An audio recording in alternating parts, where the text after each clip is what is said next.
पाकिस्तानी सेना ने 750 kilometre range वाली फतह क्रूज मिसाइल का प्रक्षेपण किया और दावा किया कि यह इलाके में घुसपैठ करने और सटीक हमला करने की क्षमता रखती है। भारतीय नौसेना ने कोची स्थित स्टार्टअप आईओ के साथ trout series advanced underwater remote से संचालित वाहन खरीदने के लिए 47 करोड़ रुपए का अनुबंध किया है। भारतीय नौसेना के INSAL विध्वंसक और अमेरिकी नौसेना के विध्वंसक अस ग्रिडली ने अंतर संचालनीयता को बढ़ावा देने के लिए अरब सागर में पर 6 अभ्यास किया। जनरल इलेक्ट्रिक ने ताजिस मार्क 1 के कार्यक्रम के लिए हिंदुस्तान एरोनॉटिक्स को चौथा F4 इंजन दिया है। सैमसंग हेवी इंडस्ट्रीज ने भारत में जहाज निर्माण और अपतटीय इंजीनियरिंग में सहयोग के लिए स्वान डिफेंस और भारी उद्योगों के साथ एक साझेदारी समझौते पर हस्ताक्षर किए हैं। सीमा सुरक्षा बल ने एक नया आय और भौगोलिक सूचना प्रणाली सक्षम कमांड और नियंत्रण केंद्र शुरू किया है, जिसका नाम निर्णय समर्थन प्रणाली है। रक्षा मंत्रालय भारतीय वायुसेना के लिए लंबे समय से लंबित 80 मध्यम परिवहन विमान कार्यक्रम के लिए निविदा जारी करने के अंतिम चरण में है। मजगन डॉक शिप बिल्डर्स 2026 तक स्वदेशी पनडुब्बी शाफ्टिंग और प्रोपेलर सिस्टम डिजाइन और उत्पादन करेंगे, जो वर्तमान बेड़े और भविष्य की परियोजनाओं जैसे प्रोजेक्ट 76 और प्रोजेक्ट 77 का समर्थन करेंगे।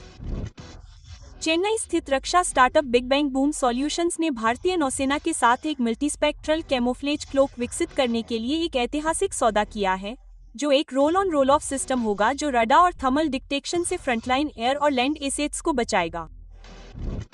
बिग बैंग बूम सॉल्यूशंस के पास $5 मिलियन का एक भारत-इजराइल प्रोजेक्ट है, जिसमें भूमिगत सुविधाओं और विवादित क्षेत्रों जैसे GPS से वंचित वातावरण में काम करने में सक्षम स्वायत्त ड्रोन का सह विकास किया जाएगा।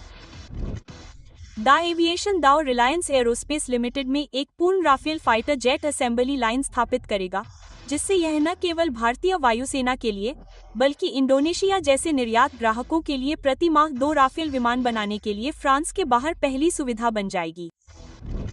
स्वीडन के सा समूह ने हरियाणा में अपने साब इंडिया प्लांट में अपने हाल ही में अनावरण की गई 5 किलोमीटर रेंज निम्बस काउंटर मानव रहित विमान मिसाइल के निर्माण की योजना की घोषणा की है। भारतीय सेना ने ड्रोन, घूमते हथियारों और कम ऊंचाई पर उड़ने वाली मिसाइलों से आखिरी पंक्ति की सुरक्षा के लिए RDO के भूमि आधारित गैटलीग ऑटोकैनन सिस्टम के विकास को मंजूरी दे दी है। Deputy chief of air staff air marshal AK Bharti ने Hindustan Aeronautics and Aeronautical Development Establishment द्वारा stealth high altitude long endurance UAV पर चल रहे विकास कार्य की पुष्टि की है और परियोजना पर प्रमुख अपडेट जल्द ही होने की उम्मीद है। भारत और रूस DRDO के हाइपरसोनिक टेक्नोलॉजी डेमोन्स्ट्रेटर वाहन के तत्वों को एक दोहरे मोड वाले रेमेजेट स्क्रैमेजेट इंजन में एकीकृत कर रहे हैं, जिससे ब्राह्मोस मिसाइल की गति वर्तमान मैक 3 से मैक 4.5 तक बढ़ जाएगी, जबकि इसकी 450 किलोमीटर और 800 किलोमीटर की रेंज बरकरार रहेगी। उन्नत इंजन का जमीनी परीक्षण 2 साल के अंदर होने की उम्मीद है, जबकि ब्राह्मोस X वेरिएंट को 2013 की शुरुआत में परिचालन में लाने का लक्ष्य रखा गया है। एक बड़े घटनाक्रम में भारत की 7 सबसे बड़ी रक्षा कंपनियों, जिनमें हिंदुस्तान एरोनॉटिक्स, लासेन और 2 ब्रेट advanced systems limited, Adani defence, Kalyani strategic system और 2 अन्य निजी क्षेत्र की कंपनियां शामिल हैं, ने एमका कार्यक्रम में शामिल होने के लिए बोलियां प्रस्तुत की हैं और अब बोलियों की जांच DRDO के एक पूर्व वैज्ञानिक की अध्यक्षता में एक उच्च स्तरीय पैनल द्वारा की जाएगी।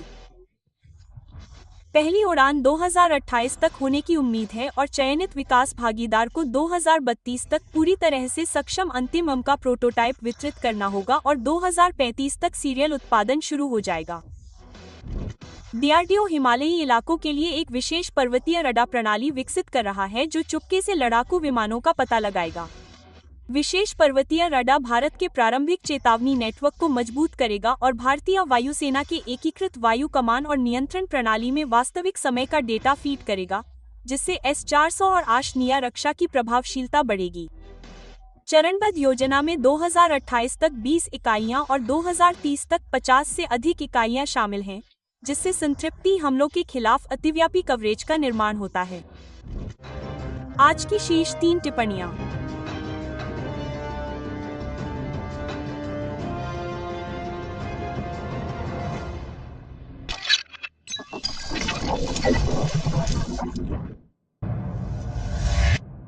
हे भगवान!